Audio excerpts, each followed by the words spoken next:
Facebook คือตัวนี้เนี่ยคือถ้าเวลานั่งที่จะใช้ของพระอาจารย์นะ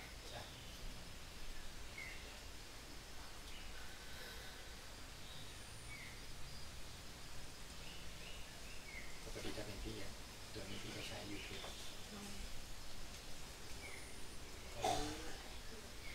เฟซบุ๊กจะดีกว่า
ก็บล็อกเลยโอเค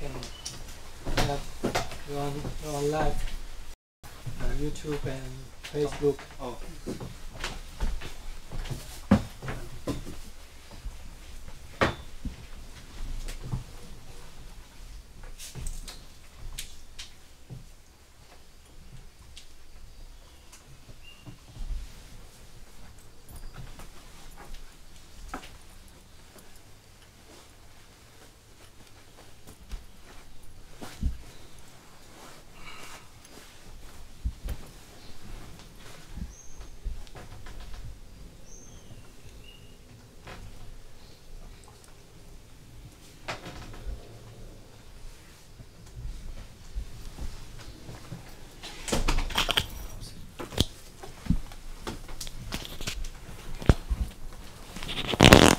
Yeah, you can come in.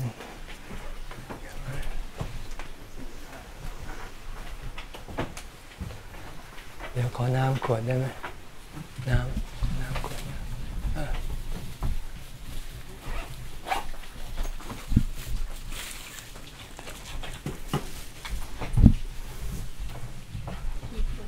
ไม่ต้องขวดเดียวไม่ต้องผ้าไม่ต้องขวดเดียว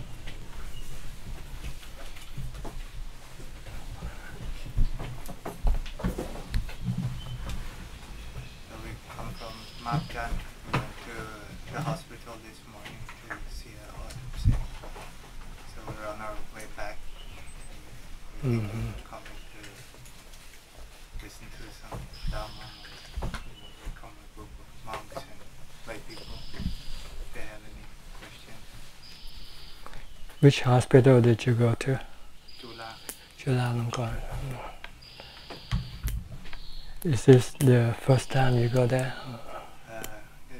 I've been there few times. Mm-hmm. So people are the first time.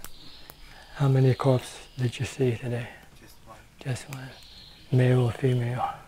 Male. Male. But it was a little bit starting to rotten. Just you and me. Just not yet our turn, that's all. Our day will come. This just to remind us of our truth, the truth of our body and everybody else's body. That it is impermanent. It is not good looking, not beautiful. Does it help you when you go see it? Yes, I think so. The next step is to remembering it, not to forget. Try to keep it in mind. Keep reflecting, contemplating on the corpses that you see.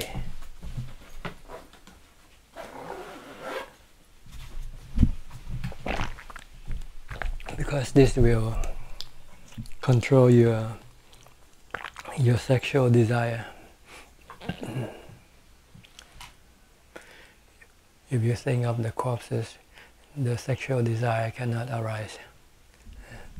Only when you forget, when you start to think of beautiful bodies, that's when your sexual desire will come up.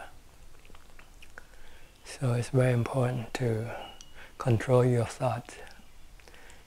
Your thought is the one that will generate your desires. If you don't think, then no desire can appear. Like when you enter into samadhi, your mind is completely calm, completely still of thoughts. Then there's no desire. The mind will rest and become very peaceful and happy. This is the kind of happiness that the Buddha wants us to experience, because it's pure and it's true. It's always with you. You can always have it anytime you want, once you know how to bring it out. Right now, we don't have that ability. We tend to go back to the other kind of happiness. The happiness we get from seeing, hearing, smelling, tasting and touching, which is temporary happiness. When you experience it, it's good, but once it's gone, it keeps you empty, leaves you empty, leaves you lonely, and leaves you craving for more. And if you cannot get what you crave for, you become very unhappy, you become miserable. So this is the kind of happiness that we should relinquish, we should forget, we should not seek for. We should seek for the happiness that arises from the stillness of mind, which can only happen by controlling your thinking, your thoughts.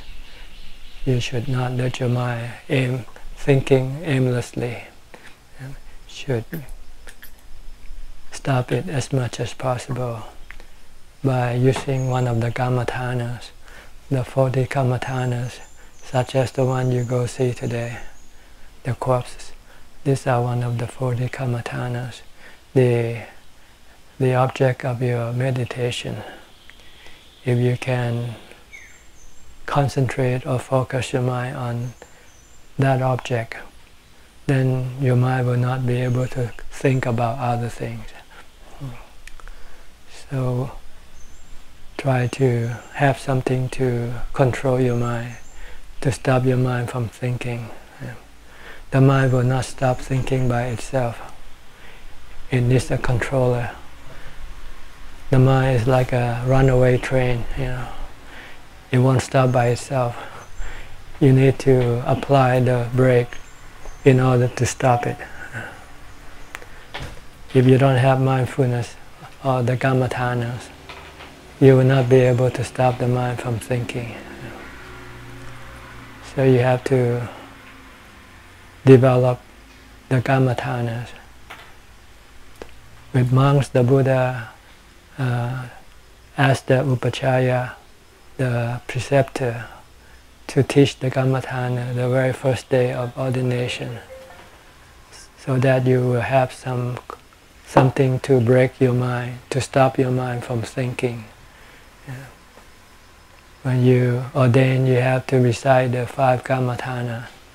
Kesa, Loma, Naka, Danta, Tacho.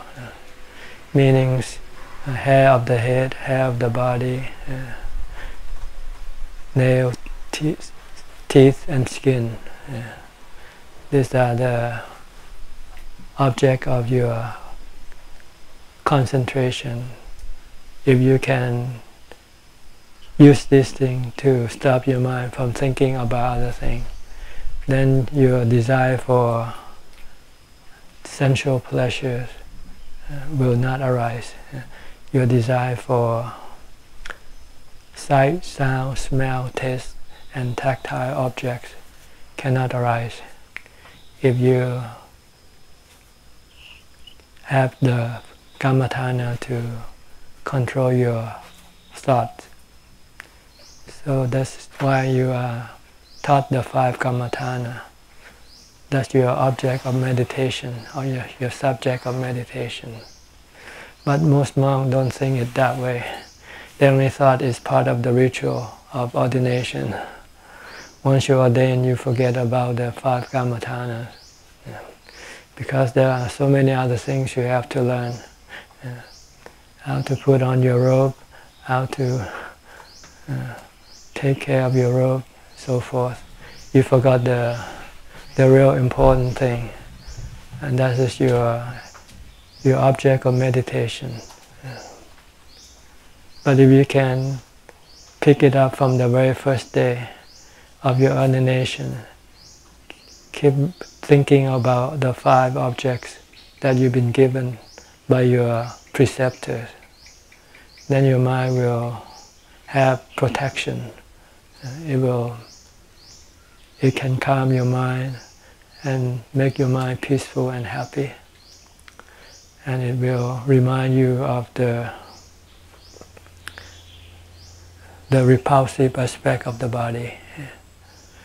And it then can help you eliminate your sexual desire. If you cannot control your sexual desire, your ordination will be very difficult, because your mind will be continuously craving for this sexual desire, and it will make you unhappy and miserable. The reason why people disrobe usually is because of this sexual desire, because there's nothing else that a monk needs beside this. Everything else is provided for. You have free food, you have free accommodation, you have free medicine, you have free clothing. So basically you have everything you need except for your sexual desire. So if you cannot tame or you control your sexual desire, then you will be forced to disrobe. Then all the effort that you have put forth to get yourself robed will be in vain. So it's very important to have something to calm your mind, to get rid of your sexual desire. And this is where the 5 kammathanas comes into play, you first reflect on the 5 kammathanas, like the hair of the head, hair of the body, the nail, the teeth, the skin. Then after that you will eventually go further, go to the rest of the 32 parts. From the skin you go into the flesh, the bone, the bone marrow, and all the other organs, the lung, the heart, the liver, the intestines, the brain, and all the liquid, such as blood and all other kind of liquids found in the body. If you can keep contemplating on these objects, you will have a different perception of the body. The perception of the body that we have now is the misperception, not the true perception of body. We don't see the body as it truly is. We see the body as a man, a woman, as a father, a mother, a son, a daughter. These are just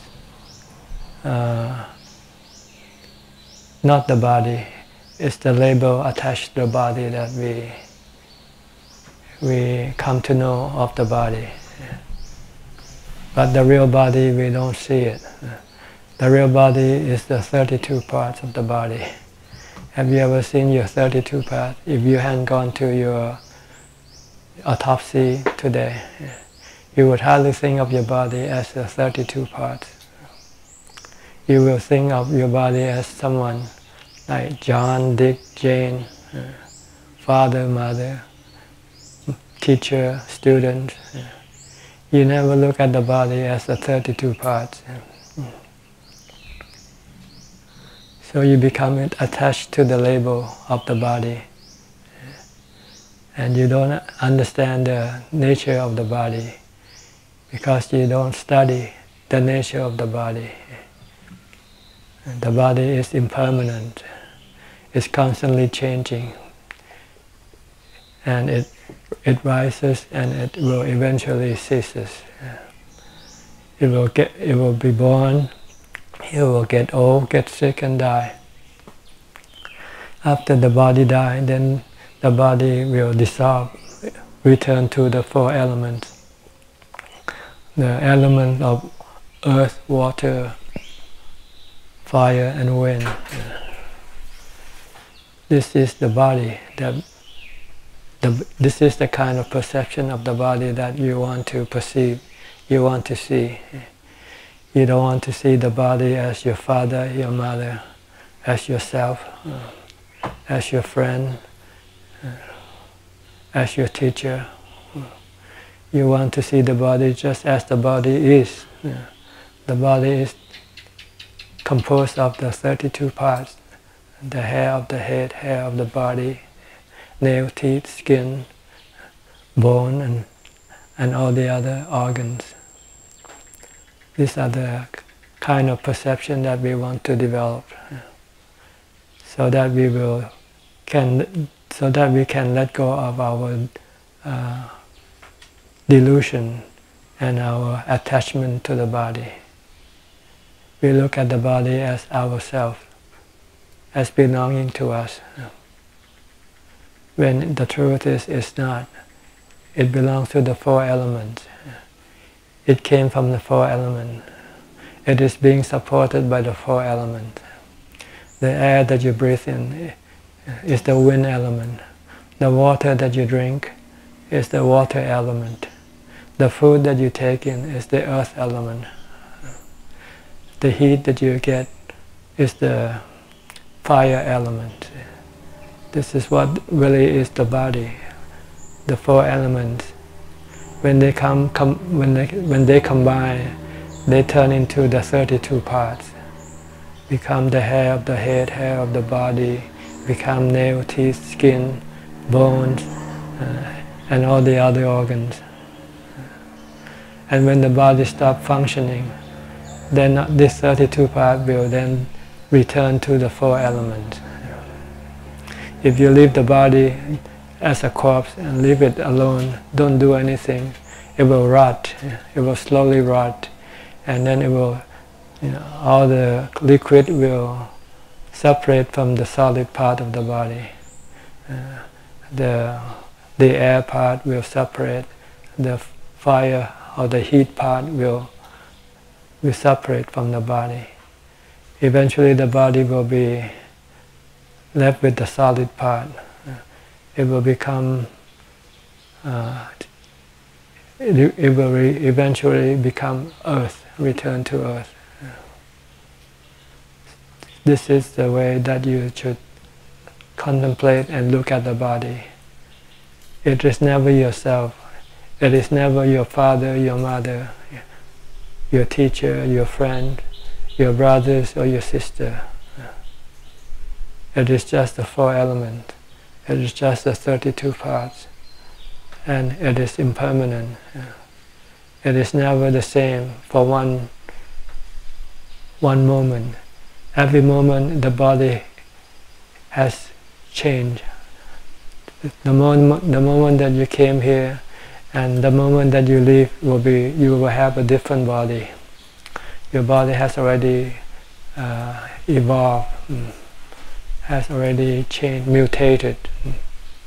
You get older by the second. Every second makes you another second older. And eventually you will be 80, 90 years old, and then your body will eventually stop functioning. This is the contemplation of the body that the Buddha taught in the 4 Satipatthana Sutta, the 4 foundations of mindfulness, so that we can truly understand the true nature of the body, and we will then be able to let go of our attachment to the body, and then we can get rid of any suffering that arises from our attachment to the body. We will not be hurt when the body gets old, gets sick or die. We will not be hurt when we see a beautiful body. We will just see it the other way. When you see a beautiful body, you should think of the corpses that you see today. This will counter the beauty perception. You need to control your beauty perception, or else your beauty perception will let your sexual desire arise to come up. But when you think of the corpses, your sexual desire will disappear. So the Kammatthana is both an object of samadhi and object of vipassana. You can achieve both by contemplating on the body. You can use it to develop your mindfulness. When you develop mindfulness, you just keep watching your body. Watch every movement of your body.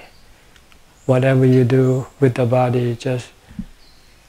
bring your mind to watch the body alone, only, not to let your mind go think about other things. When you eat, you should only focus on eating. Don't think about other things. When you do chores, you don't send your mind to other things. Bring your mind to whatever you're doing at the moment. This is what we call mindfulness. To bring the mind to be in the here and now, in the present. Don't send your mind to the past or the future. Because if you do, you will not be able to calm it. The mind can only be calm. Your mind can only enter into samadhi when it is here and now. When when it's not thinking,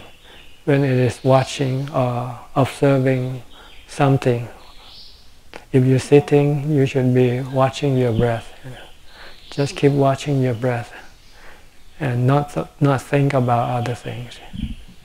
If you can keep concentrating on focusing on watching your breath will then bring your mind into samadhi. Your mind will drop into calm, will become singularity, will be one, become one. Normally the mind is scattered through the sense doors. The mind will go to the eyes, ears, nose, tongue and body. But when you use mindfulness will pull the mind inside into one-pointedness, into samadhi. When you can enter into this one-pointedness, your mind will become totally still and become totally happy,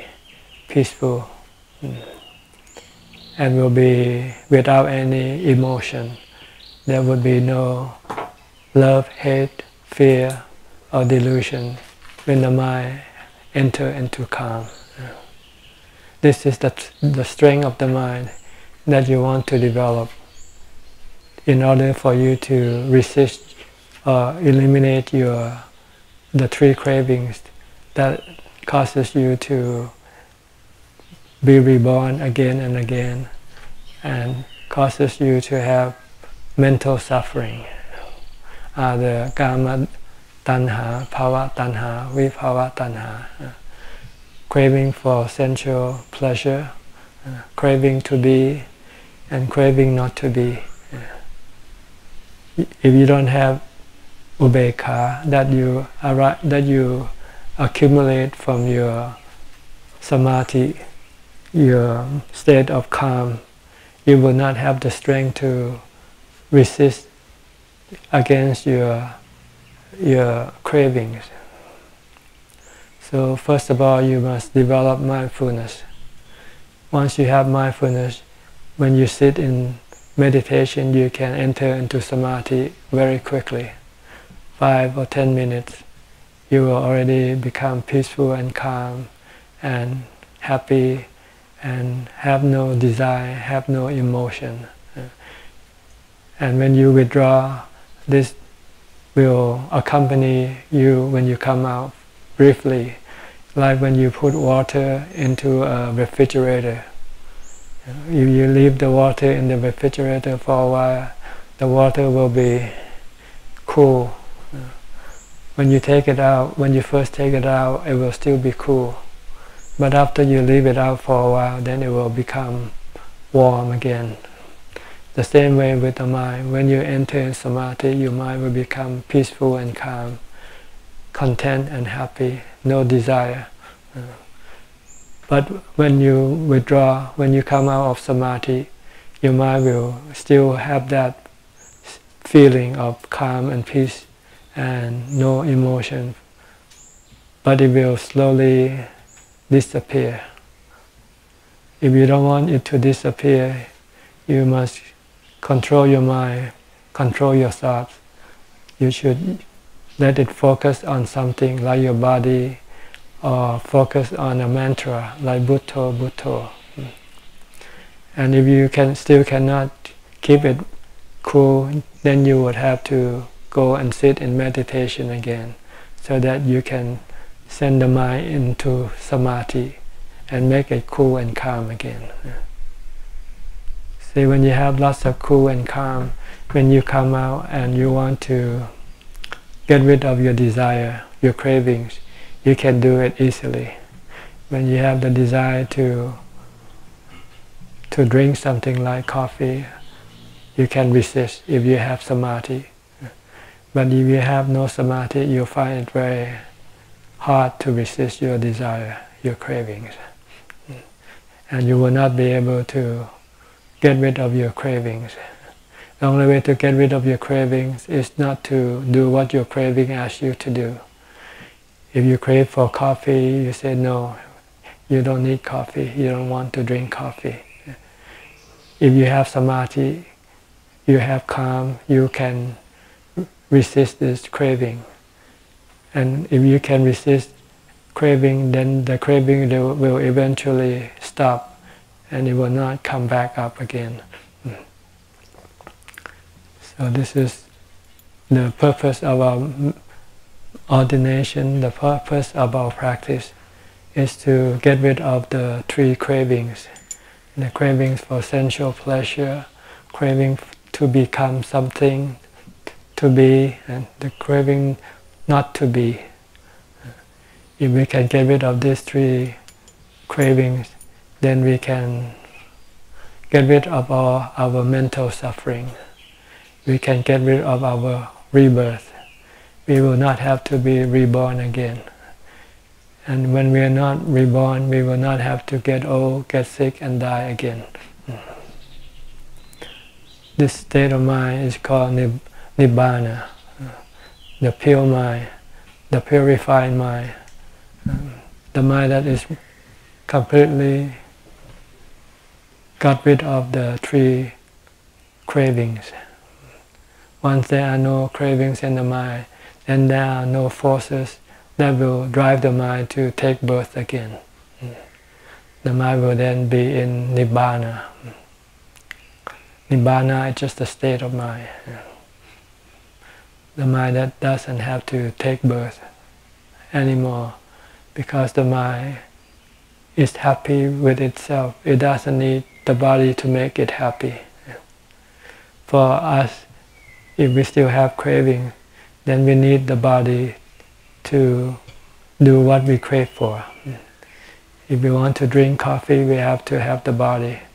to drink it. If we want to see a movie, if we want to have a wife, we need to have a body in order to accomplish our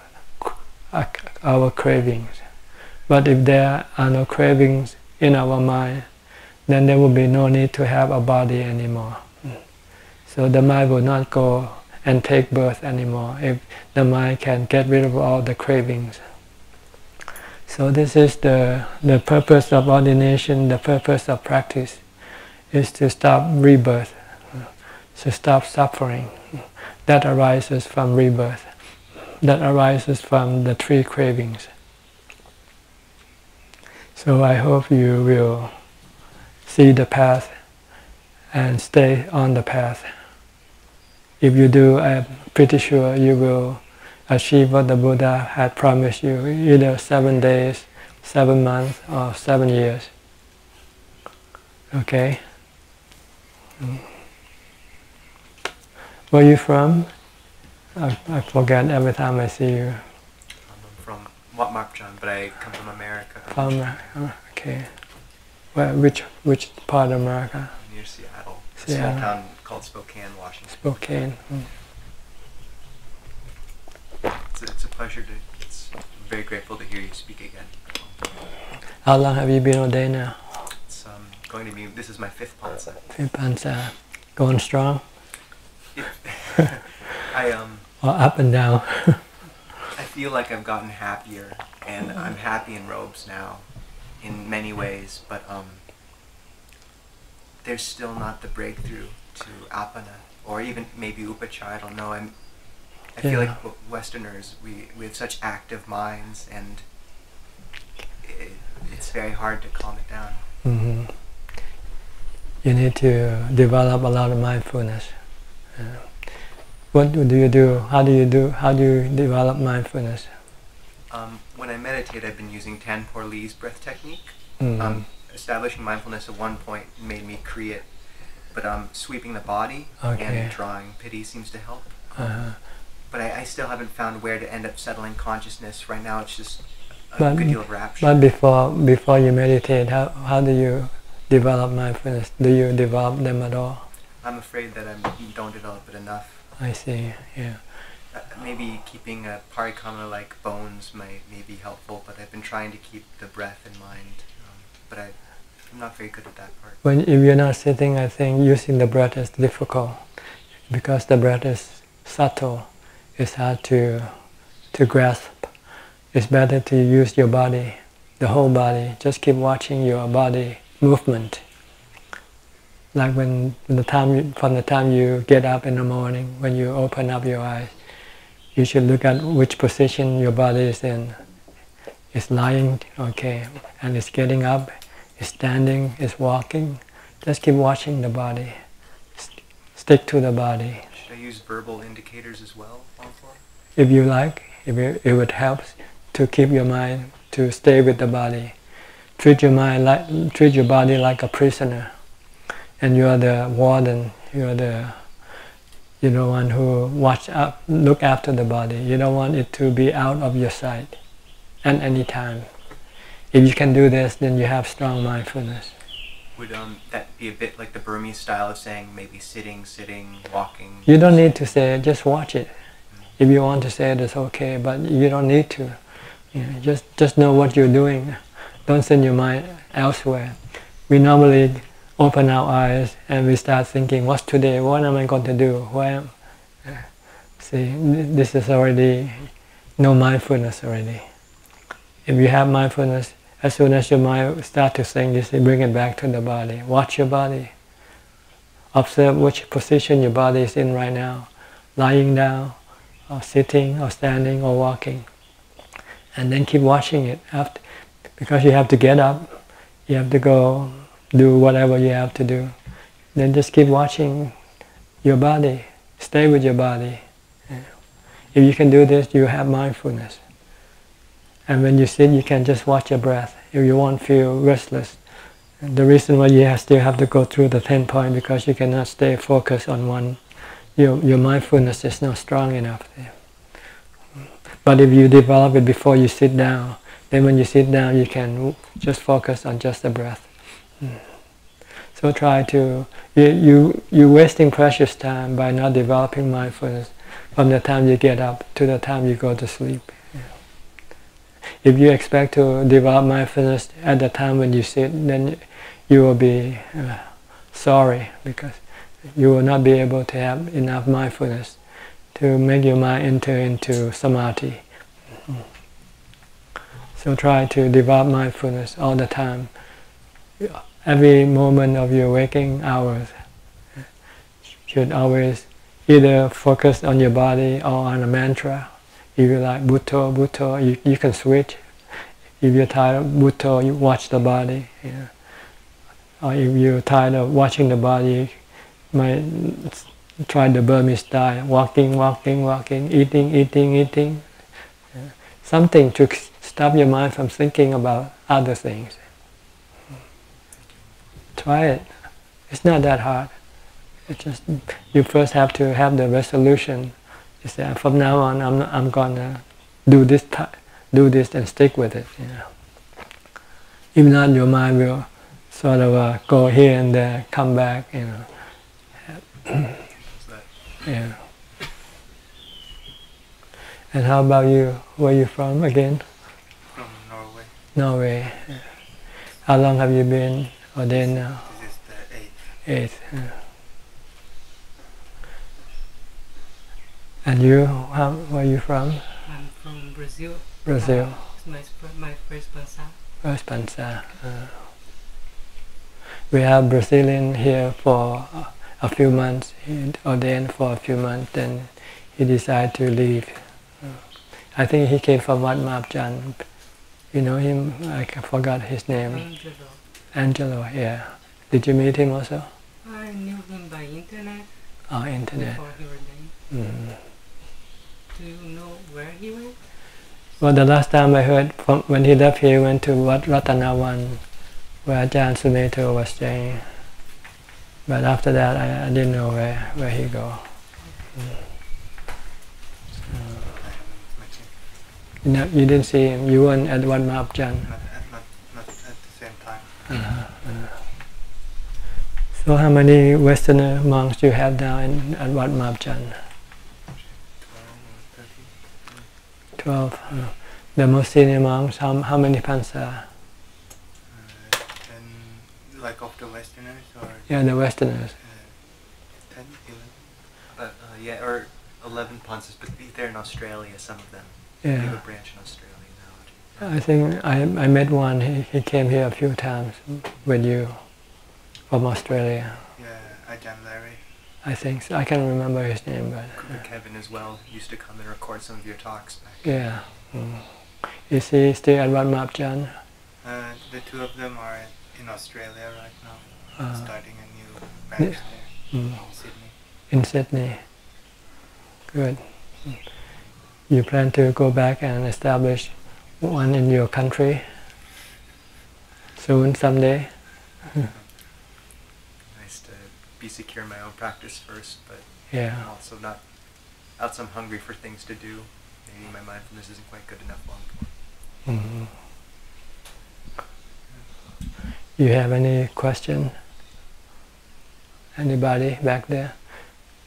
Are they all planning to ordain? All 6 of them? Where are you from? From England. From England. Yeah. How long have you been here now? I've just been Pacau for 2 months, I think. 2 months. How long you have to be before you can be ordained? It's up to Lumpur and Nan, but I think anywhere from 3 months to 6 months or a year. So yeah, still kind of like learning all the Buddhist monastic codes and stuff. But I was just wondering about the nails, teeth, hair, and skin. Yeah. I find that with the sexual desire, like for me personally, it's really just kind of, I feel it's almost like non-existent at times. Like I know that it's still there, like somewhere, like at the back of my mind, maybe. But I feel like I can really just keep it away with Asuba. I tend to think of like the internal, like the kind of intestines and the kind of internal organs to really just put my mind off of the body. When I think of the nails, the teeth, the hair and the skin, I don't really get much of a kind of any feeling, yeah, any result. That's because the Buddha wants to start slowly. See, he doesn't want you to start right into the bad stuff like the internal organs, because that might be too strong for most people. So he is very clever. He said, let's start from the thing that you see every day first, like the 5 parts. This is the thing that we see every day, but we don't see it in the way that we should see. We see it as good looking. The combination of these 5 parts makes the body good looking. But if you study the 5 parts, then you will then be studying the other parts eventually. And you can also see the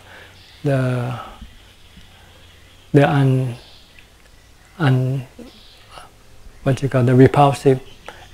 aspect of the 5 parts. If you look at the way how these 5 parts evolve, change, like the hair eventually will turn white, the skin eventually will wrinkle. So you have to use some imagination when you look at the 5 parts. Then you will be able to see how that is not really pretty. If you can isolate each part separately, then you will see them as nothing beautiful at all. If you can put the hair at isolate the hair from the body, from the skin, from the nail, from the teeth, you separate them. Then each individual part doesn't look attractive at all. It's only when they combine that they look attractive. So you have to use some imagination in order to see the unattractiveness of this part of the body. But if you like to look inside, that's okay also. Anything you can to make you get rid of your sexual desire. That's the goal. Like today you go and look at the inside of the body by going to an autopsy. Because normally you cannot just perform autopsy on any people when you see them. But now you can do it mentally. Every time you see somebody, even right now you're looking at me, you can mentally perform an autopsy on me already. You can see my skeleton, you can see my skull, you can see my lungs, my bone, my heart, my liver, my intestines. Just keep seeing it continually. Make it a habit to see these different parts. Make it a habit to perform mental autopsy. This is what the purpose of going to see the physical autopsy. So then you can bring inside your mind, and then you can keep doing the mental autopsy all the time. Is it kind of continued like directed thought Yes. towards this that would bring up the wisdom to see it as it is? Right. The more you direct your thought to this object, eventually it will sink in your mind, become part of your perception. Eventually, when you look at a body, you look through the skin. You go under the skin, and the word that beauty is skin deep will become. You will understand the meaning of what beauty is skin deep is. Because when you go through the skin, then nothing is happy. Everything under the skin is not beautiful.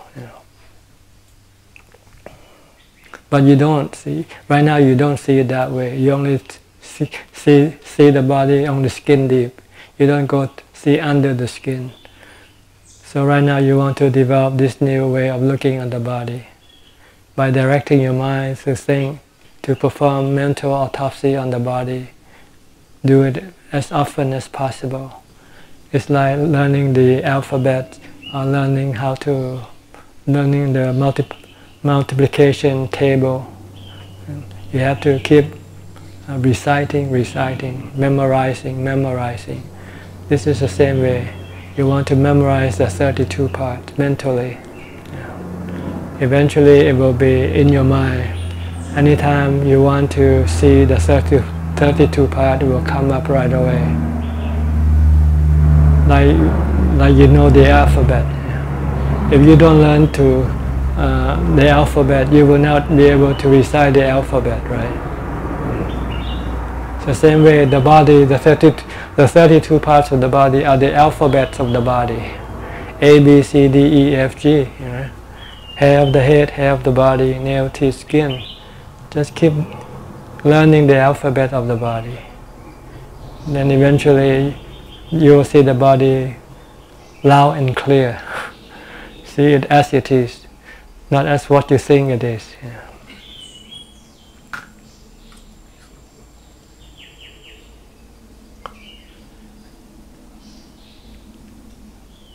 Anybody back there want to ask any question? Are you all non-Thai speakers, or there are some Thai speakers? They're from Singapore. Oh, from Singapore. Okay, you want to ask? Oh, I've got a question regarding sometimes we are attracted not just by the body, but also by a person's personality. So how does one actually break through that? There are good and bad personality in everybody. So you should think of the bad personality, the bad character that is not obvious to you yet. Try to make the person angry and see whether he's still nice to you or not. Everybody have the bad side, the bad personality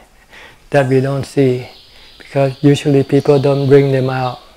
We tend to bring our good side when we come to meet each other. But only when we have to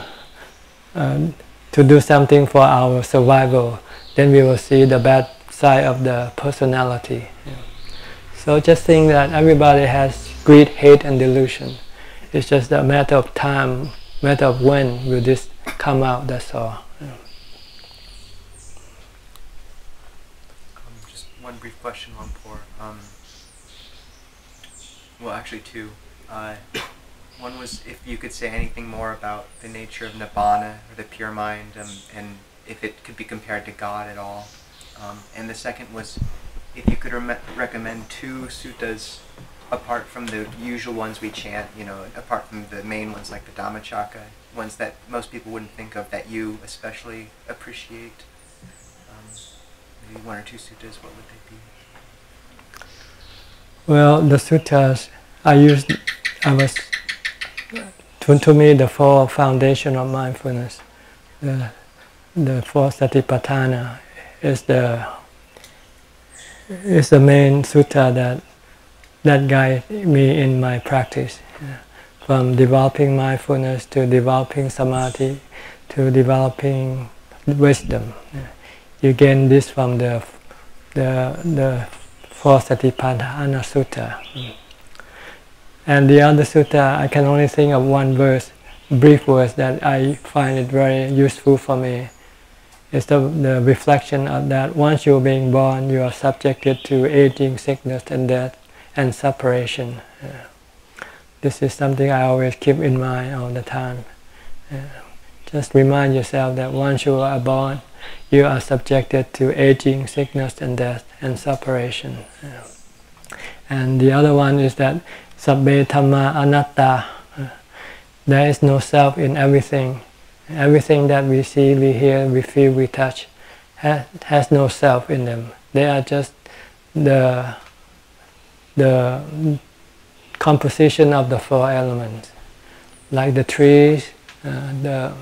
body, everything. There is no self. Your body and my body, there is no self in this body. So that we can then let go of our attachment to them. And the other one is anicca, dukkha, anatta, the three characteristics of existence.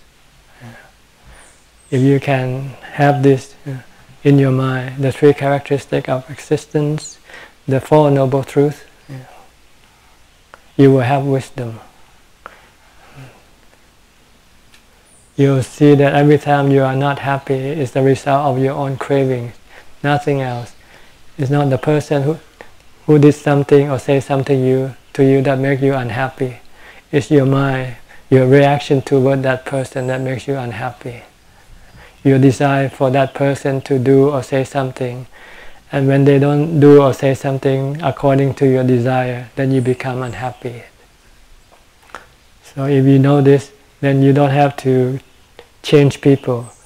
You just change yourself, change your desire, get rid of your desire.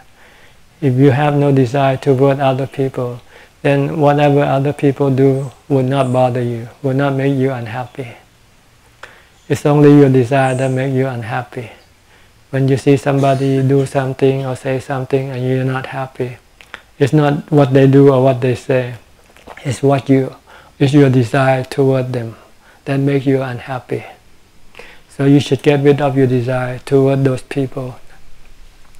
Just leave them alone, let them do, let them say whatever they want to do and say. Then you will not be unhappy.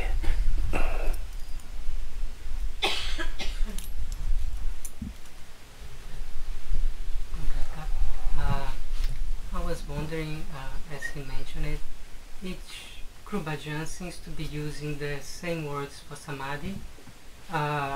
describing similar or different states. Like, it seems that some teachers are describing what we call usually of samadhi as apana samadhi, and jhana as something apart. The case of Lampona says that samadhi, apana samadhi, you have oneness of mind, and jhana, you have a single object, and the mind is really drops down. And I was reading one book, and it seems that he calls this stage of samadhi of upachara samadhi, and apana he seems to be talking about jhana, but I wasn't really precise. So can you describe it a little bit better? I think 1,000 words is better. Seeing is better than 1,000 words. So it's better just to practice it and don't worry too much about the name of this this samadhi. All you need to have is mindfulness and the time to sit and meditate, and then you will eventually find the mind dropping into another state. Right now your mind is maybe on this level. When you practice meditation, it will go deeper inside and you will experience a new kind of experience. Then you don't it doesn't matter what you call it. You call it samadhi, you call it jhana. Doesn't matter. What matters is it makes you happy, that's all. Okay? I was wondering also about developing mindfulness of the body. Sometimes, like I was explaining a time in a branch monastery, we have a sala with glass around. So walking meditation at night, I do see my reflex, and so during some times of the day it was good to develop a mental image of seeing myself doing activities, and was kind of seeing me as not self, like watching as from outside. And you think this is a good technique to develop, or is like? No, I think you should first not try to use your thought when you develop mindfulness. The goal of mindfulness is to stop your thoughts. You have to, when you want to use your thought to see the three characteristics, that's the next level. After you have developed samadhi, after you have mindfulness, after you have the ability to stop your thought first. Because if you cannot stop your thoughts, when you want to develop wisdom, you will not be able to do it continuously, because your mind might do it for a few minutes and then will go thinking about other things. So when you're developing mindfulness, don't worry about wisdom, don't worry about developing insight. Just try to stop your thought, just to be the knower, just to watch. Make your mind just become a knower, an observer. Don't think about anything. Then when you sit, you can then bring your mind into full concentration, into one-pointedness, into samadhi. And then you will have this strength of mind. The mind will be still, non-reactive, and it has the strength to resist the desire. And after that, when you come out, then you can then use wisdom to help you make the mind to resist your desire. See? Then when you look at the body as not yourself, and your mind wants to become attached to your body, then you can use the samadhi that you have accumulated and the wisdom that you have learned from the Buddha, that the body is not you, doesn't belong to you. Then you can let go of the body. If the body wants to die, let it die. If the body wants to be in pain, let it be in pain. Leave it alone. Your mind can leave it alone, see. So that's the next level when you want to use wisdom. But when you haven't yet learned the alphabet, don't try to read or write. Okay? Learn the alphabet first. Stop your thoughts first, before you can direct your thought to think in the proper way. Okay? Anything else? All right. Then it's nice for you to come by. And we have some English books over there. If you want to take some with you, it's over there on that sala. Yeah. Can I take a couple of Thai books? Sure, you can. And some CDs also if you like. Yeah. I do listen to your talks, but I normally listen to it in Thai. Okay. Sure, you are welcome to take them. But for those who want to read English books, you can go and pick it up from there. Someone just sent some books from the Buddhist Publication Society. books on the four foundation of mindfulness and the Noble Eightfold Path. So if you like, you can pick it up and read them. Okay, thanks for coming by, and hope you move forward on your path. Eventually get to your destination soon. Okay, all right.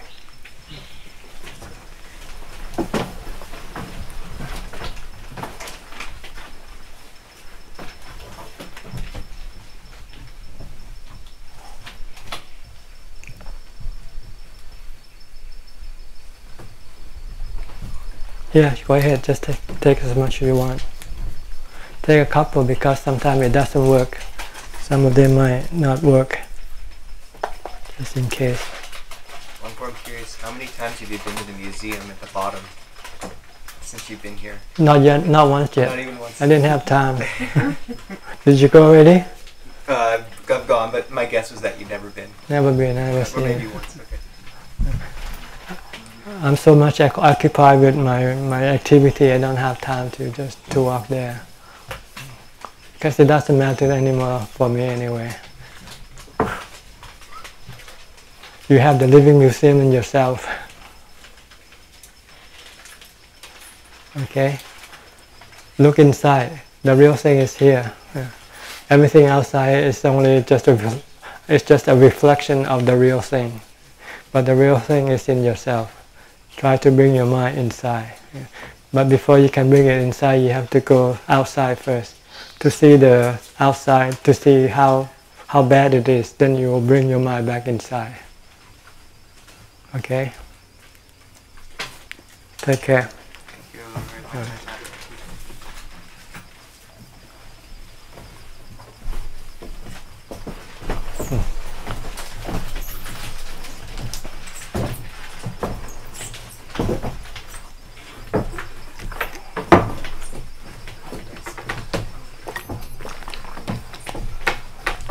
Oh, สำหรับญาติโยมที่อยากจะถวายข้าวของตอนนี้ก็เข้ามาได้นะ Just put the up there. Are you all together? And you plan to ordain soon? Huh? Staying in Gopnachan for 1 or 2 weeks. Oh, 1 or 2 weeks. Thank you, Ajahn, for your teachings. Okay. You can get some books over there.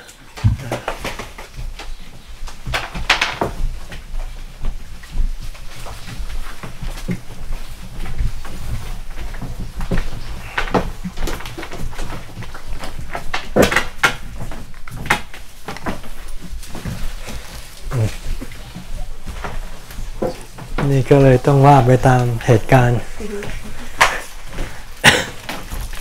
ทางรู้เรื่องไหมหมอจมูกโด่งขึ้นเยอะเลยชอบแผลพอดีเข้ามาเลยต้องพูดพอดีเห็นญาติโยมไม่ค่อยมากก็เลย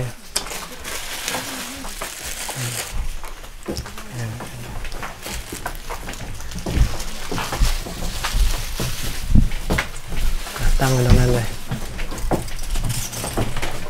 ใครต้องการหนังสือซีดีก็หยิบได้นะ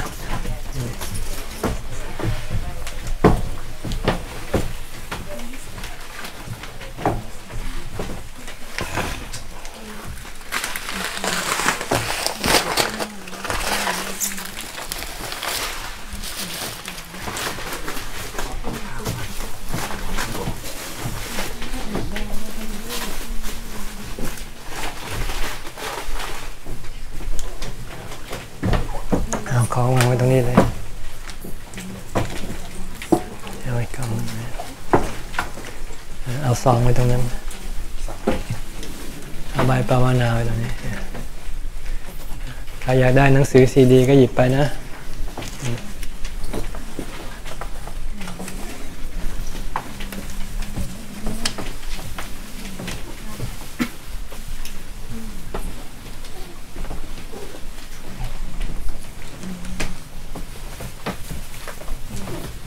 เสียงเขาพูดได้ยินไหมคำถามได้ยินนะค่อยหน่อยได้ยินค่อยหน่อยครับแต่พอได้ยินนะครับได้ยิน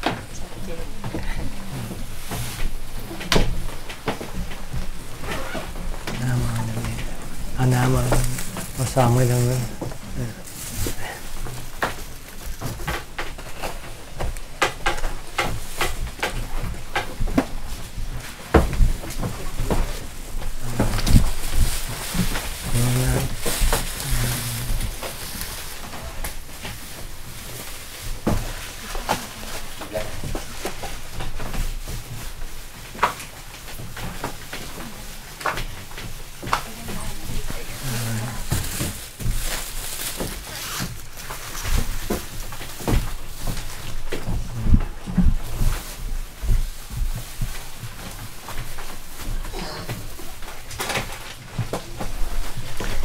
ต้องการหนังสือซีดีก็หยิบได้นะ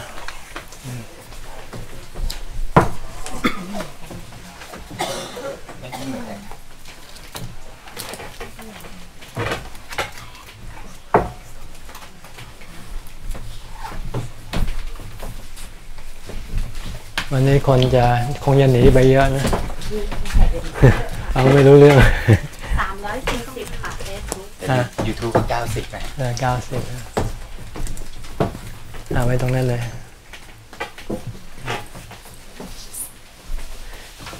เฟซบุ๊ก300 กว่าเลย340ค่ะ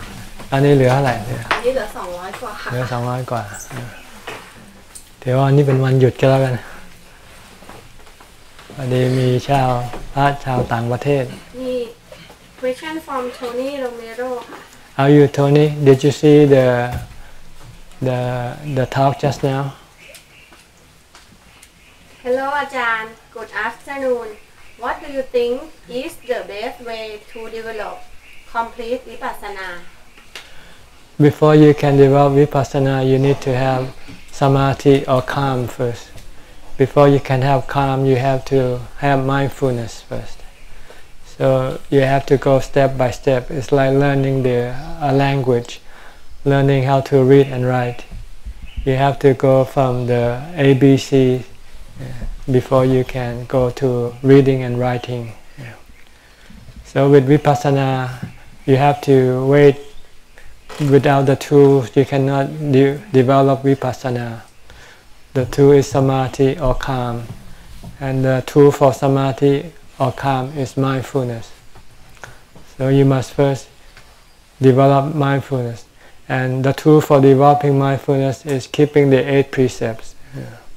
You have to be isolated from all other activities. By keeping the 8 precepts, it will prevent you from engaging in other activities. Because once you keep the 8 precepts, you cannot go out, you cannot go to bars, restaurants, entertainment venues.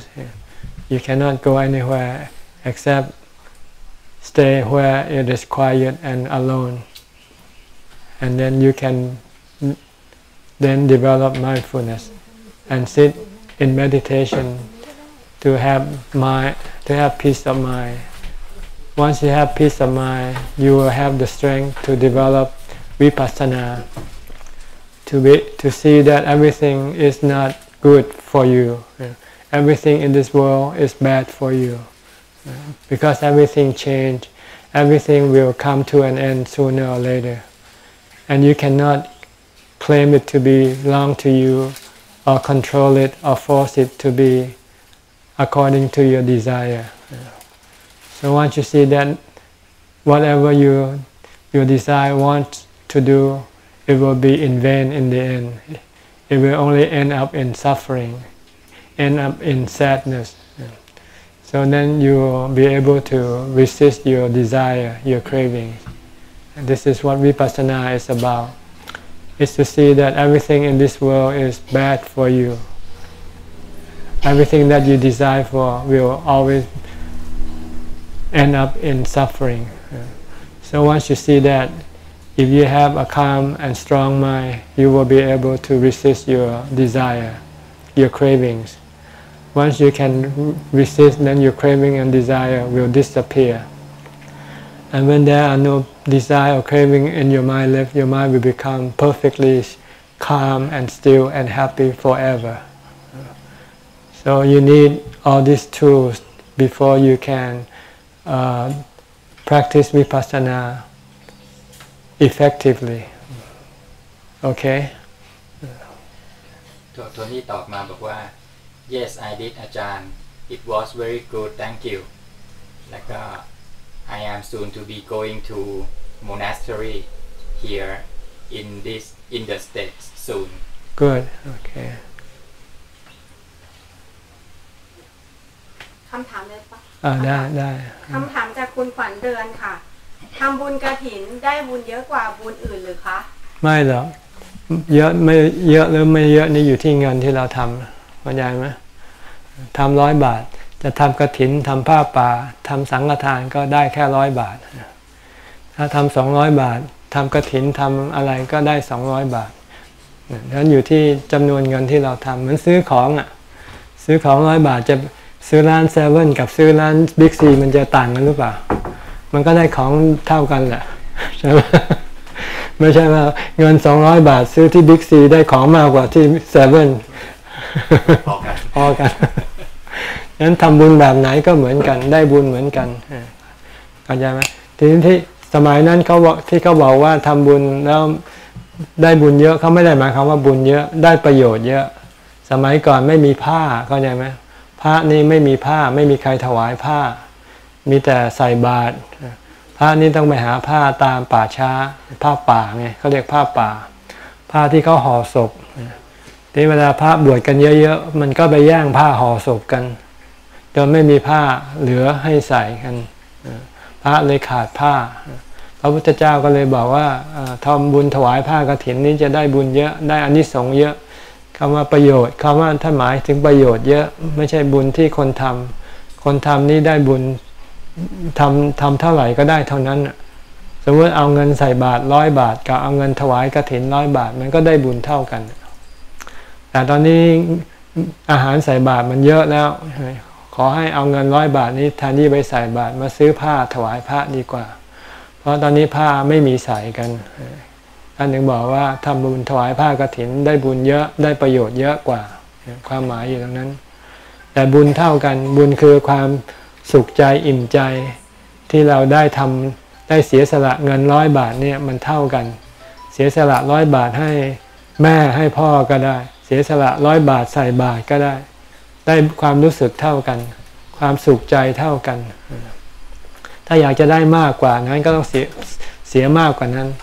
ทำบุญ100 บาทกับ200 บาทนี้อันไหนจะสุขใจมากกว่ากันใช่ไหมอันนั้นเขาว่าบุญแต่อานิสงส์นี่แปลว่าประโยชน์ที่ผู้รับจะได้รับจากการทำบุญของเราอันนี้อยู่ที่ว่าผู้รับนี่ขาดอะไรถ้าสมมติที่นี่ขาดค่าอินเทอร์เน็ตเนี้ยไม่มีใครจ่ายค่าอินเทอร์เน็ตก็ถ่ายทอดไม่ได้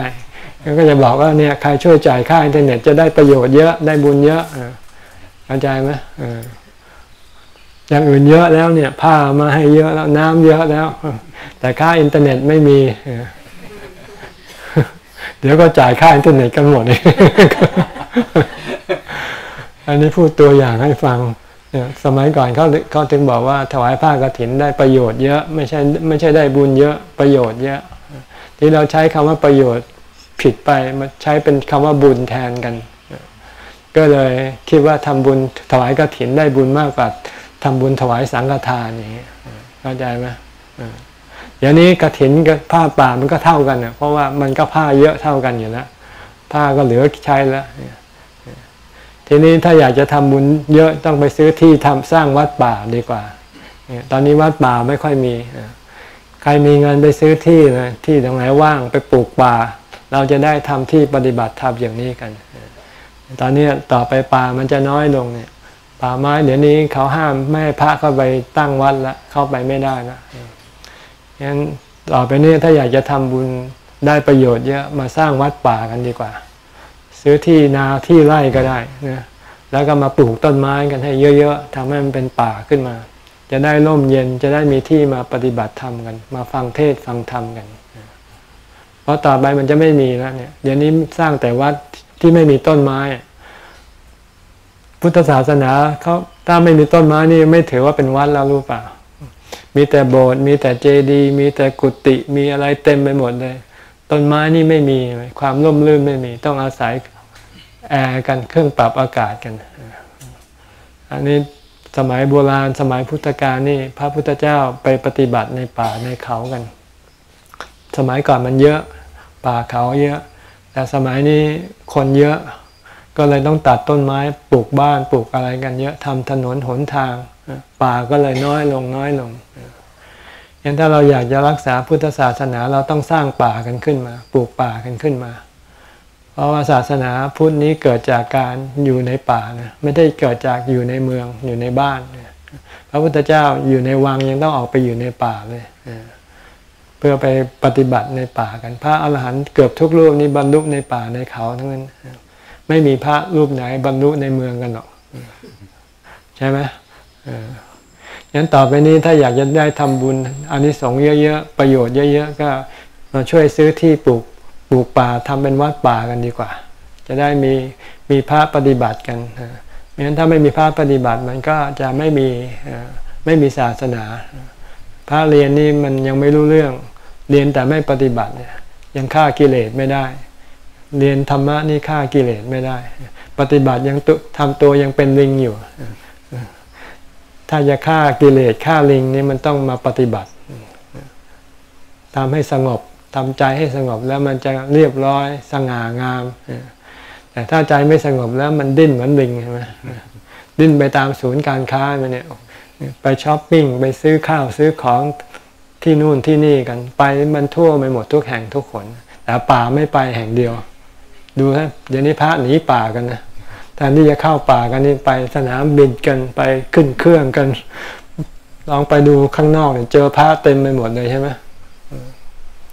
นั่นแหละเรียนแต่ไม่ปฏิบัติเป็นอย่างนั้นถ้าปฏิบัติแล้วจะเข้าป่ากันหมดนะเข้าใจอย่างคำว่าทำบุญกฐินได้มากคำว่ามากก็คือประโยชน์คือสมัยก่อนไม่มีผ้าพระพุทธเจ้าเลยต้องบอกโยมว่าถวายผ้าให้พระบ้างสิมีแต่ถวายแต่อาหารบิณฑบาตส่วนผ้านี่ปล่อยให้พระไปหาผ้าในป่าช้ากันนี่ญาติโยมก็ไม่กล้าถวายคิดว่าเป็นธรรมเนียมของพระจะต้องไปใช้ผ้าเก่าใช้ผ้าในป่าช้าใช่มันก็เป็นธรรมเนียมแต่ทีนี้ผ้ามันหมดไม่พอนี่ก็เลยต้องเอาผ้าใหม่มาถวายคำถามต่อไปคุณเจี๊ยบถามว่าพระที่วัดมีกี่รูปคะไม่ได้นับเหมือนกันนะต้องคำถามจากคุณนาราค่ะฟังธรรมะรู้สึกอยากนอนเวลานอนหลับตื่นขึ้นมาแล้วฟังธรรมใหม่ไม่รู้สึกอยากนอนเป็นเพราะเหตุใดครับก็ตอนนั้นมันง่วงมันก็อยากนอนนะสิคำถามจากคุณนาราค่ะทำบุญตักบาตรกับพระปลอมได้บุญไหมมีในสมัยพุทธกาลได้ไหมครับคำว่าบุญถ้าหมายถึงความรู้สึกในตัวเรานี่ได้เหมือนกันให้ขอทานให้พระปลอมเราเสียสละเงินของเราไปให้เขาเพื่อให้เขามีความสุขเราก็มีความสุขกลับมาเนี่ยความสุขที่เราได้จากการทำนี่เรียกว่าบุญงั้นให้ใครก็ได้ปล่อยนกปล่อยปลาก็ได้ให้ขอทานก็ได้ให้พระจริงพระปลอมเหมือนกันเป็นเงินของเรายินดีเสียสละให้ความสุขแก่ผู้อื่นเราก็เกิดความสุขเกิดบุญขึ้นมาในใจเราอันนี้ได้บุญเหมือนกันแต่ประโยชน์ไม่เหมือนกันให้พระปลอมเดี๋ยวพระก็ไปกินเดี๋ยวก็ไปตั้งวงกันบิณฑบาตเสร็จกลับไปอยู่ที่พระก็ไปตั้งวงกินเหล้ากันเล่นไพ่กัน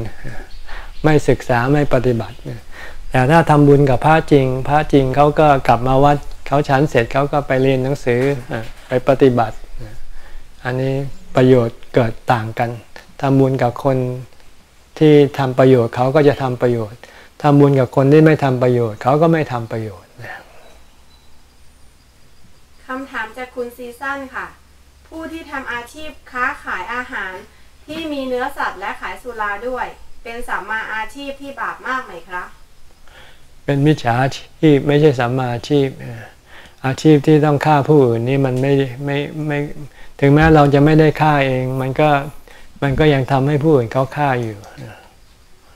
ทำอาชีพที่ไม่ต้องฆ่าสัตว์ดีกว่าไม่ต้องฆ่าชีวิตของผู้อื่นเพราะชีวิตของใครก็รักกันชีวิตของเป็ดไก่เขาก็รักชีวิตเขาเหมือนกับชีวิตของเรา งั้นถ้าเราคิดว่าถ้าเราเป็นเป็ดเป็นไก่เราอยากจะให้เขามาจับเราไปเป็นอาหารไหมคำถามจากคุณน้ำใสค่ะทางสายกลางคืออะไรอยู่ตรงไหนคะอยู่ระหว่างซ้ายกับขวาไง ไม่ซ้ายไม่ขวาก็อยู่ตรงกลางจะทำความหมายก็คืออยู่ระหว่างวิธีปฏิบัติดับทุกข์2วิธีที่ไม่ใช่ทางที่ดับทุกข์เช่นเวลาเราทุกข์แล้วเราไปเที่ยวกันเนี่ยไม่ใช่เป็นวิธีดับทุกข์นี่เขาเรียกว่าไปหาความสุขมาดับความทุกข์แต่ความสุขที่เราไปหามาดับเป็นความสุขชั่วคราวเวลาเราไปเที่ยวก็สนุกสนานกันพอกลับมาถึงบ้านก็เจอความทุกข์อันเดิมอยู่รอเราอยู่นี่ก็ไม่ใช่วิธีดับความทุกข์อีกวิธีหนึ่งก็คือไปทรมานตัวเองไปทำอะไร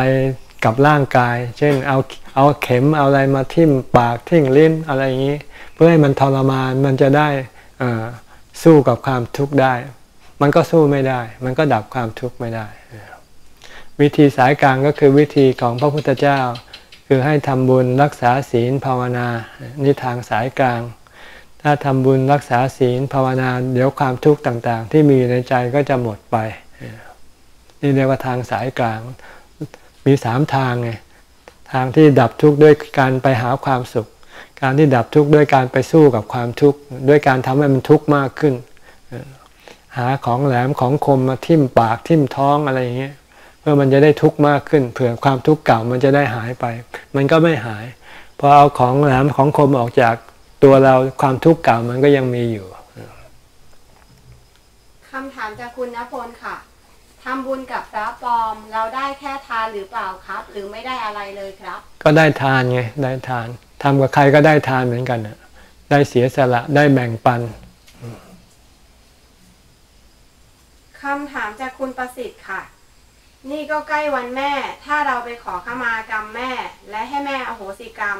หรือพระบางรูปสอนให้ขอขมากับเจ้ากรรมนายเวรบ่อยๆอันนี้จะทำให้กรรมที่มีผลอยู่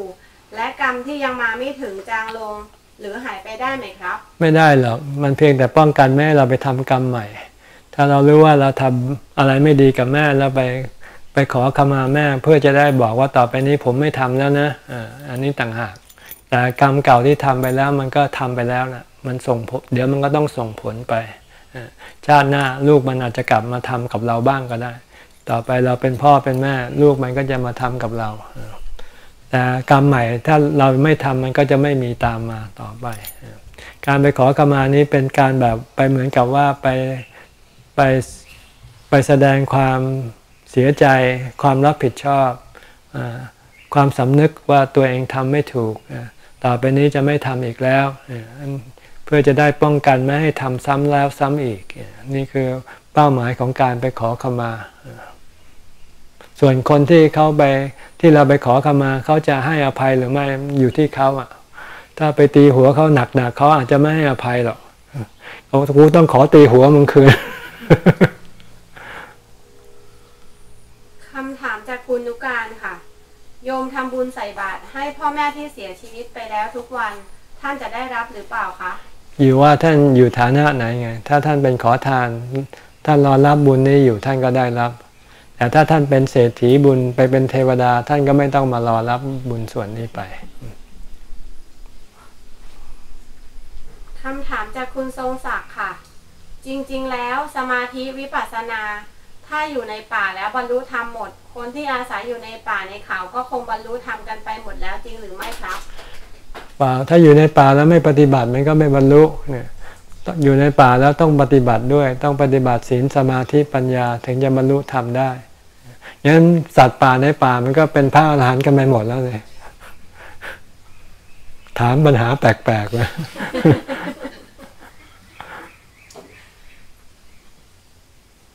แป๊บนึงค่ะไม่เป็นไรใจเย็นๆพักก่อนก็ได้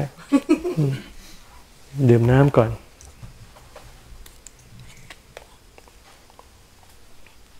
ญาติโยมมีใครอยากจะถามอะไรไหมอ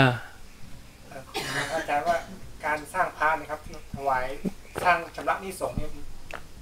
ให้พระอาจารย์ ารย์ตีความหมายถ้าเราไปขโมยพระวัดเราก็ไปสร้างคืนเขาสิเนี่ยเราชำระหนี้สงฆ์ ถ้าเราไม่ได้ไปขโมยเราไปชำระหนี้สงฆ์ทำไมเราไม่ได้ไปขโมยของสงฆ์เราไม่ได้เป็นหนี้สงฆ์เราก็ไม่ต้องชำระหนี้สงฆ์ที่เขาชำระหนี้สงฆ์หมายถึงเวลามาวัดแล้วมาใช้น้ำใช้ไฟในวัดก็พระทางวัดต้องเสียค่าน้ำค่าไฟเราก็ไปเหมือนกับไปเป็นหนี้สงฆ์เราก็ช่วยชำระหนี้สงฆ์เอาเงินใส่ตู้ไปขอบริจาคชำระหนี้สงฆ์เป็นค่าน้ำค่าไฟไปนั่นเองหรือถ้าเรามาวัดแล้วเราเห็นมะม่วงในวัดตกหล่นอยู่เราอยากได้เราก็หยิบไปหรือไปขออนุญาตแล้วก็ใส่บาตรเอาเงินถวายเป็นหนี้สงฆ์ไปใช้หนี้สงฆ์ไปเพราะเราเอาของสงฆ์ไปไงเอาผลไม้ในวัดไปถ้า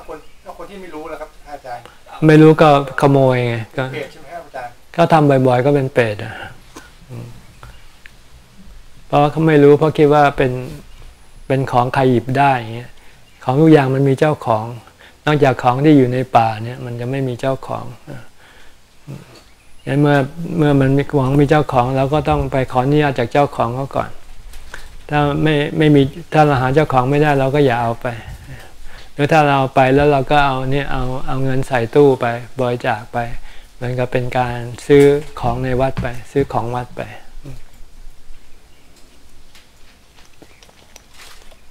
มาหรือยังมาแล้วค่ะคำถามจากคุณชนะตนค่ะทุกข์ของสัตว์โลกทั้งหลายที่ยังอยู่ในสังสารวัฏเกิดจากความอยากทั้ง3ตัวคือกามตัณหาภาวะตัณหาและวิภาวะตัณหาเหมือนกันด้วยกันหมดใช่ไหมคะเหมือนกันสัตว์ทั้งหมดเนี่ยตั้งแต่พรหมลงมาจนถึงสัตว์นรกนี่ที่มาเกิดแก่เจ็บตายกันเวียนว่ายตายเกิดกันเพราะความอยากทั้ง3ตัวเนี่ยความอยากในรูปเสียงกลิ่นรสความอยากมีอยากเป็นความอยากไม่มีอยากไม่เป็นคำถามจากคุณปุ๊กค่ะวันนี้วันเกิดลูกแต่ไม่ได้ไปทำบุญที่วัดเจ้าค่ะแต่ทำอาหารกับขนมให้เด็กนักเรียนที่เดินผ่านหน้าบ้านเขาก็ขอบคุณอย่างนี้ได้ไหมคะได้ก็ทำบุญเหมือนกันเป็นการทำทานแล้วเรารู้สึกสบายไหมรู้สึกมีความสุขไหมถ้ามีความสุขก็เป็นบุญคำถามจากคุณออยค่ะมีวิธีปฏิบัติกรรมฐานที่ง่ายที่สุดสำหรับคนที่ยังไม่มีพื้นฐานเลยไหมคะมีก็ให้ท่องพุทโธไปเนี่ยทั้งวันเลยลืมตาขึ้นมาก็พุทโธพุทโธไปทำอะไรก็พุทโธไปอาบน้ำก็พุทโธไปล้างหน้าก็พุทโธไปแปรงฟันก็พุทโธไปอย่าปล่อยให้ใจไปคิดถึงคนนั้นคนนี้เรื่องนั้นเรื่องนี้แล้วเดี๋ยวใจจะเบาใจจะสบายแล้วถ้ามีเวลานั่งก็นั่งหลับตาแล้วก็พุทโธต่อไปเดี๋ยวดีไม่ดีจิตมันจะตกหลุมตกบ่อขึ้นมาให้เห็นเองแล้วจะแปลกใจมหัศจรรย์ใจว่าโอ้ทำไมสุขเหลือเกินอย่างง่ายๆวิธีง่ายๆพุทโธคำเดียวนี่แหละของวิเศษไม่เอากันชอบไปหาเงินหาทองแล้วก็วุ่นวายกันไปหมดคำถามจากคุณธานีค่ะเวลาอุทิศบุญหลังสวดมนต์รู้สึกขนลุกชันเช่นนี้เป็นความรู้สึกของเราเองหรือเขาเหล่านั้นมารับกุศลคะก็ความรู้สึกของเรานั่นแหละ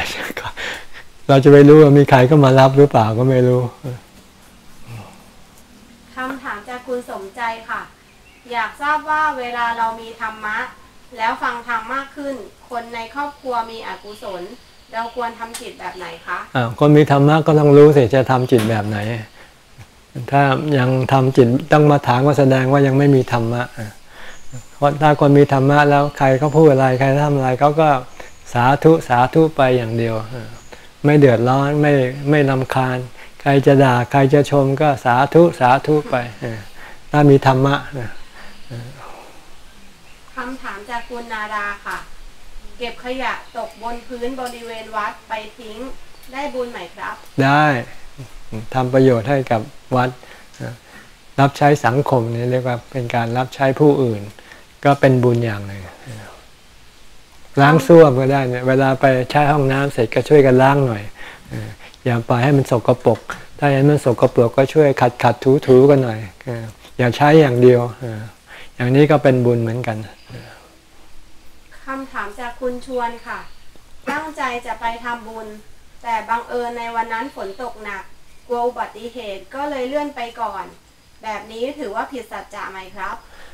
ก็แล้วแต่เราตั้งสัจจะไว้ยังไงถ้าเราตั้งสัจจะว่าจะต้องทำบุญไม่ว่าฝนจะตกแดดจะออกเป็นอะไรถ้าไม่สุดวิสัยก็ต้องไปถ้าเรายังไม่สุดวิสัยเราไม่ไปก็แสดงว่าเราเสียสัจจะถ้ายังไปได้แต่ไม่ไปนี่เสียสัจจะแต่ถ้าไปไม่ได้จริงๆก็ไม่เสียสัจจะแต่ก็ต้องทำชดเชยในวันต่อไปไม่ใช่ทำเป็นลืมไปเลยคำถามจากคุณเปิ้ลค่ะลูกนั่งปฏิบัติโดยการใช้จิตพิจารณาตั้งแต่ศีรษะจดปลายเท้าวนรอบกายไปเรื่อยๆพอกายเบาจิตจะรวมเป็นสมาธิง่ายขึ้นลูกควรเข้าสมาธิต่อหรือออกมาพิจารณาต่อคะถ้าเข้าสมาธิได้ก็ให้อยู่ในสมาธินานๆให้จิตมีความสุขนานๆให้มีความอิ่มนานๆเพราะเราจะได้ใช้ความอิ่มนี้มาสู้กับความอยากเวลาเราออกจากสมาธิมาถ้าเราไม่มีความอิ่มนี่พออยากอะไรมันจะต้องไปหาทันทีออกจากสมาธิพออยากดื่มกาแฟก็ต้องไปดื่มทันทีแต่ถ้าเรามีสมาธิมีความอิ่มพออยากกาแฟแล้วก็บอกไม่เอาอิ่มแล้วไม่ต้องดื่มก็ได้มันก็จะเลิกได้เลิกความอยากดื่มกาแฟได้คำถามจากคุณณพลค่ะพระปลอมก็ต้องเป็นหนี้กรรมกับโยมที่มีศีลบริสุทธิ์กว่าหากรับทานจากโยมถูกต้องไหมครับไม่หรอกการทำทานไม่เป็นหนี้ใครหรอกนอกจากไปขอหรือไปขอยืมเขาถึงจะเป็นหนี้ถ้าเราให้เงินเขาโดยที่เขาไม่มาขอเราเขาจะมาเป็นหนี้เราได้ยังไงใช่ไหมเขาจะมาเป็นหนี้ก็ต่อเมื่อเขามาขอยืมเงินจากเราแล้วเราให้เขาไปเนี่ยตอนเขาถึงจะเป็นหนี้เราแต่เขาอยู่เฉยๆเขาไม่ได้มาขออะไรเราไม่ขอยืมเราให้เขาไปเฉยๆอย่างนี้เขาไม่เป็นหนี้เราหรอกคำถามจากคุณขวัญเดือนค่ะถ้าเราฉีดยาฆ่าแมลงสาบที่บ้านจะบาปไหมคะถ้ามันตายก็บาปสิ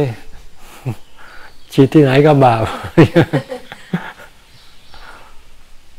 คำถามจากคุณอุ่นค่ะอานิสงส์ของการสวดมนต์ยอดพระกันไตรปิฎกมีอย่างไรบ้างคะ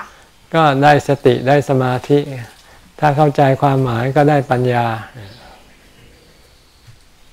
คำถามจากคุณวรรณรัตน์ค่ะเวลานั่งสมาธิชอบปวดหัวเป็นเพราะอะไรคะเพราะกิเลสมันไม่ชอบนั่งพอนั่งดูโทรทัศน์นี่มันไม่ปวด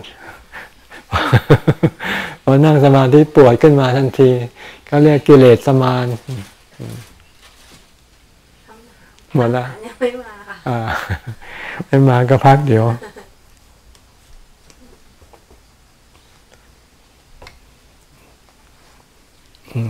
อาจารย์ถ้าสวดมนต์นี่คือธรรมานุสติใช่ไหมครับ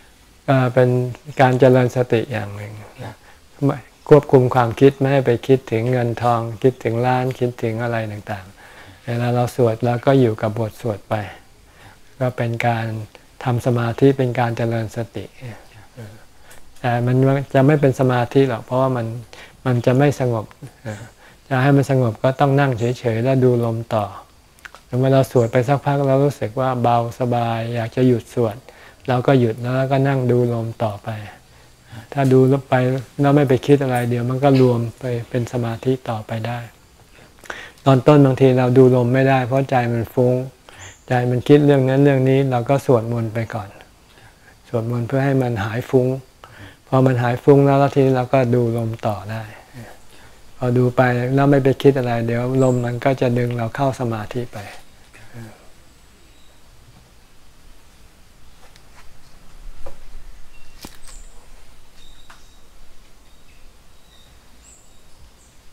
ยังไม่มาเลยมาค่ะคุณวรรณรัตน์ถามต่อที่บอกว่าเวลานั่งสมาธิแล้วชอบปวดหัวค่ะถามว่าแล้วมีวิธีแก้ได้ไหมคะได้ถ้ามันปวดหัวก็อย่าเพิ่งไปนั่งเดินจงกรมก่อนก็ได้เดินพุทโธพุทโธไปก่อนหรือเดินหรือนั่งสวดมนต์ไปก่อนก็ได้ถ้ายังนั่งสมาธิไม่ได้แสดงว่ากำลังของเราสู้กิเลสไม่ได้เวลาจะนั่งกิเลสมันจะทำให้เรารู้สึกปวดหัวเราก็ลองสวดมนต์ไปก่อนสวดมนต์ก็ยังปวดหัวอยู่ก็ลองฟังธรรมะไปก่อนเปิดธรรมะฟังเทศฟังธรรมไปก่อนให้มันจิตมันหายฟุ้งก่อนใ ให้มันสงบตัวลงหน่อยก่อนแล้วค่อยลองมานั่งสมาธิดูลมหายใจหรือพุทโธพุทโธดูคำถามจากคุณพิมพ์สุพัฒน์สอนค่ะเราบูชาของสังฆทานที่วัดที่กรุงเทพเอาไปถวายวัดที่ต่างจังหวัดจะมีบาปมีบุญอย่างไรหรือเปล่าคะไม่มีแหละของมันก็เป็นของอ่ะถ้าเป็นของของเราไปทำบุญที่ไหนมันก็เป็นบุญทั้งนั้นแหละ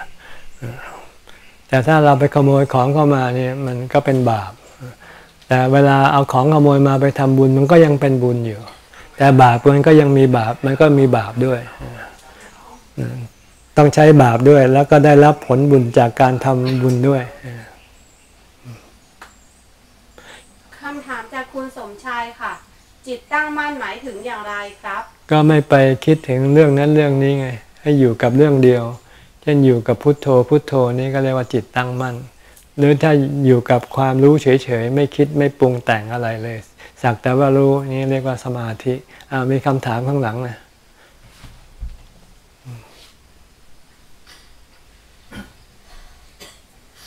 คำถามจากผู้ฝากถามค่ะ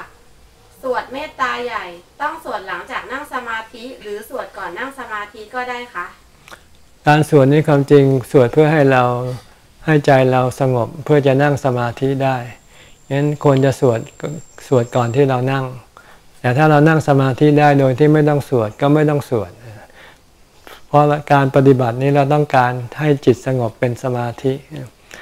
บางทีนั่งสมาธิดูลมหรือพุทโธแล้วมันไม่สงบมันปวดหัวก็ให้สวดไปก่อนสวดบทไหนก็ได้จะเมตตาใหญ่เมตตาน้อยจะสวดอิติปิโสสวดพระสูตรอะไรก็สวดได้ทั้งนั้นข้อสำคัญให้มันสวดโดยที่ไม่ต้องเปิดหนังสือดีกว่าให้มันสวดออกมาจากใจได้แล้วก็ไม่ต้องออกเสียงนั่งหลับตาอยู่ในท่าขัดสมาธิแล้วก็สวดไปภายในใจสวดไปจนรู้สึกว่าใจเย็นสบายก็ลองหยุดสวดดูแล้วก็ลองดูลมหายใจต่อไปมีคำถามเนอะค่ะตอนแรกว่าจะถามอีกสมัยคือโยมฟังท่านเทศตลอดนะคะในรถอะค่ะแต่ว่ามันมีช่วงเนี้ยคือเหมือนว่าคำเทศของท่านมันก้องไปหมดแล้วปรากฏว่าตัวนี้คือฟังไม่ได้เลยเหมือนมันก้องมันอยู่ในจิตแล้วก็ไม่ฟังไม่ได้เลยอะค่ะก็เลยไปฟังเพลงแต่เพลงก็ไม่อยากฟังแล้วก็ไม่รู้จะทำยังไงค่ะมันเหมือนเบื่อก็เลยพยายามจะเอาปัญญาที่ไม่อยู่ในฐานสติสมาธิแต่ก็มีบ้าง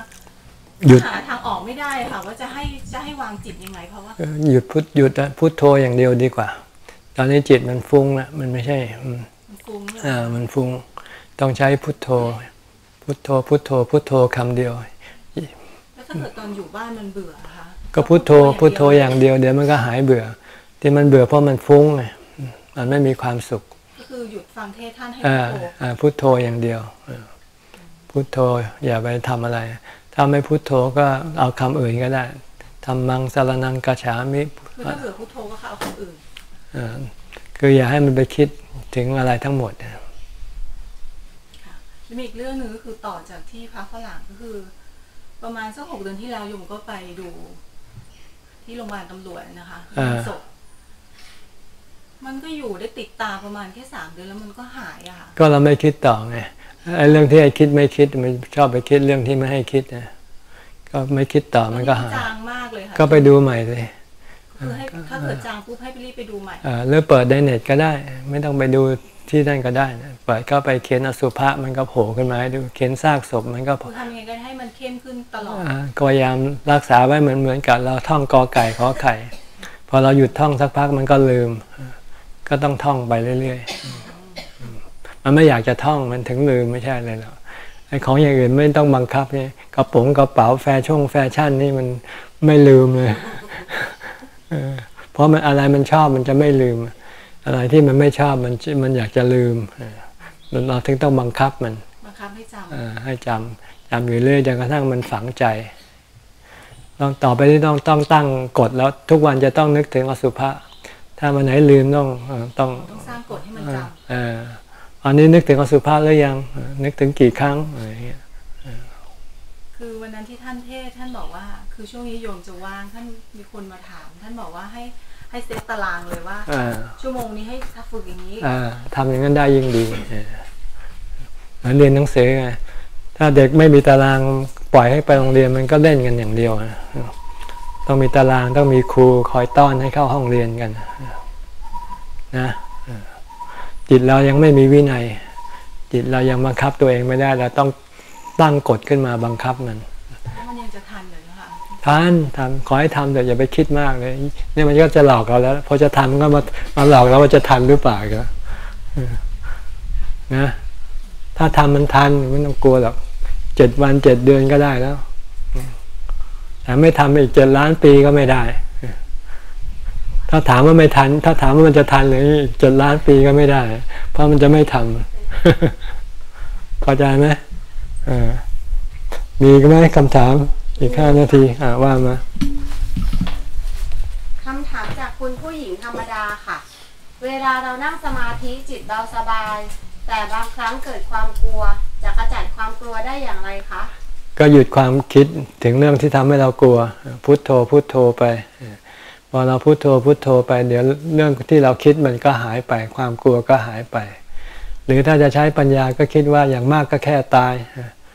ไม่อะไรมันจะทำอะไรเราได้มันก็ทำแค่ให้เราตายเท่านั้นแหละแล้วเรายังไงก็ต้องตายอยู่ดี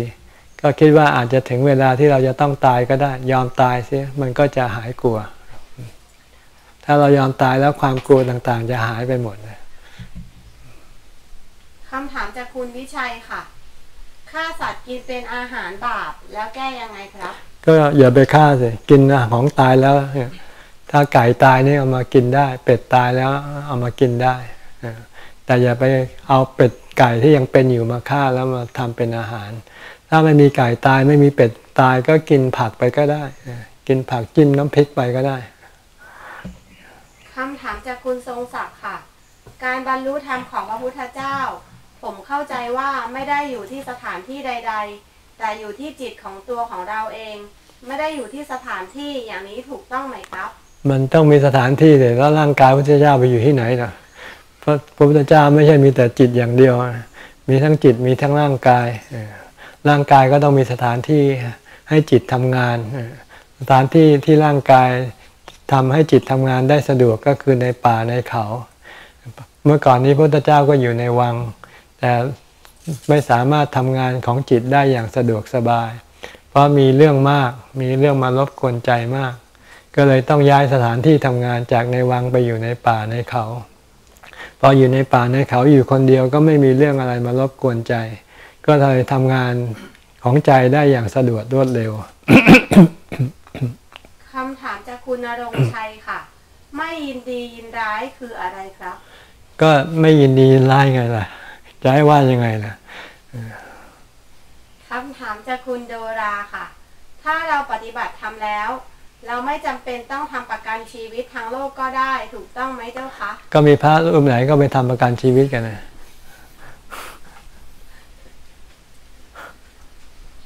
คำถามจากคุณสาวิตรีค่ะถ้ากลัวตายกลัวเป็นโรคต้องทำอย่างไรคะก็อย่ามาเกิดสิ